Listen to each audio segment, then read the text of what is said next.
नमस्कार, ये आकाशवाणी शिमला है। अब आप नीतू वर्मा से कोविड-19 पर विशेष समाचार सुनिए। केंद्र सरकार ने कृषि और संबद्ध क्षेत्रों के लिए 1,63,000 करोड़ रुपए के पैकेज की घोषणा की है। 20 लाख करोड़ रुपए के आर्थिक पैकेज की तीसरी किश्त के बारे में नई दिल्ली में संवाददाता सम्मेलन में केंद्रीय वित्त मंत्री निर्मला सीतारमन और वित्त राज्य मंत्री अनुराग ठाकुर ने यह घोषणा की। निर्मला सीतारमन ने बताया कि सरकार किसानों, कृषि उपज संगठनों, प्राथमिक सहकारी संगठनों, कृषि उद्यमियों और कृषि ढांचागत कोष के तहत स्टार्टअप के लिए 1 लाख करोड़ रुपए देगी। इसके अलावा माइक्रो खाद्य उपक्रम, मवेशी टीकाकरण, डेयरी क्षेत्र, हर्बल खेती, मधुमक्खी पालन और फल तथा सब्जियों के लिए भी योजनाओं की घोषणा की गई है। केंद्रीय वित्त राज्य मंत्री अनुराग ठाकुर ने माइक्रो खाद्य उपक्रमों के लिए 10,000 करोड़ रुपए की योजना की घोषणा की। इस योजना से 2 लाख माइक्रो खाद्य उपक्रमों को लाभ होगा। इस बीच मुख्यमंत्री जयराम ठाकुर ने केंद्रीय वित्त मंत्री द्वारा कृषि व संबंधित क्षेत्र के लिए घोषित 1,63,000 करोड़ रुपए से अधिक के पैकेज का स्वागत किया है। मुख्यमंत्री जयराम ठाकुर ने कहा है कि होम क्वारंटीन के नियमों का उल्लंघन करने वालों से सख्ती से निपटा जाना चाहिए।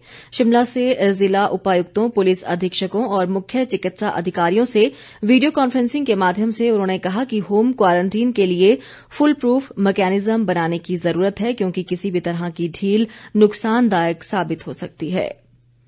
देश में कोरोना संक्रमित व्यक्तियों की उपचार के बाद स्वस्थ होने की दर 35.28% हो गई है और अब तक 30,153 रोगी इलाज के बाद स्वस्थ हुए हैं।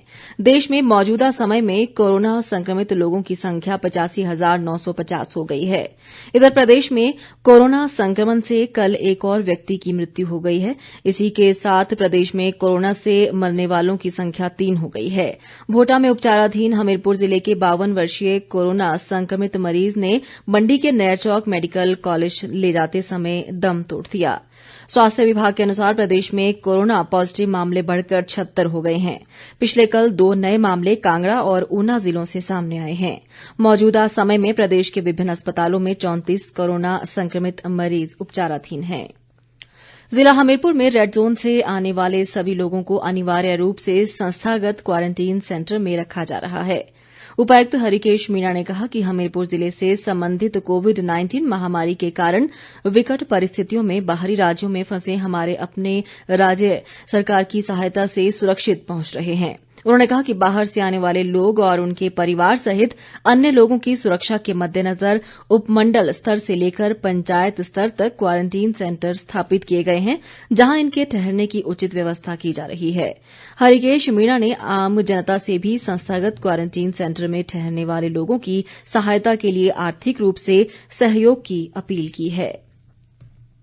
उधर चंबा में भी बाहरी राज्यों से पहुंचने वाले जिले के लोगों को पंजाब चंबा की सीमा पर कटोरी बंगला में चिकित्सीय जांच के बाद बॉर्डर क्वारंटीन में रखा जा रहा है।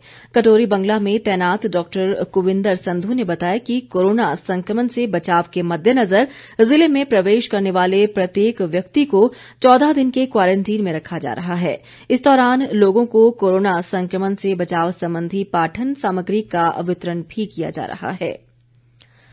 भाजपा के प्रदेश अध्यक्ष व नाहन के विधायक राजीव बिंदल ने आज नाहन चिकित्सा खंड की आशा कार्यकर्ताओं को सैनिटाइजर व मास्क वितरित किए। उन्होंने कहा कि संकट के इस काल में आशा कार्यकर्ताओं की सेवाओं को देश व प्रदेश हमेशा याद रखेगा। उन्होंने कहा कि भाजपा अब तक नाहन विधानसभा क्षेत्र में 40,000 फेस कवर और 20,000 से अधिक सैनिटाइजर वितरित कर चुकी है। इसके अलावा नाहन क्षेत्र की ओर से 41 लाख रुपए कोविड फंड में जमा किए गए हैं। प्रधानमंत्री किसान सम्मान निधि के तहत मिलने वाली राशि किसानों के लिए वरदान साबित हो रही है। देश व प्रदेश सहित जिला लाहौल स्पीति में भी करीब 3,000 किसानों को इस निधि का लाभ मिल रहा है। लाहौल स्पीति में इन दिनों आलू बिजाई का कार्य जोरों पर है और लॉकडाउन के बीच किसानों को प्रधानमंत्री किसान सम्मान निधि के तहत मिलने वाली राशि बीज खरीद व कृषि कार्यों के लिए मददगार साबित हो रही है। जिले के किसान जरूरत के समय मिल रही इस राशि से बेहद खुश हैं। इसी के साथ ये विशेष समाचार बुलेटिन समाप्त हुआ। हमारा अगला समाचार बुलेटिन आप सुन सकते हैं शाम 6 बजे। नमस्कार। ये आकाशवाणी शिमला है।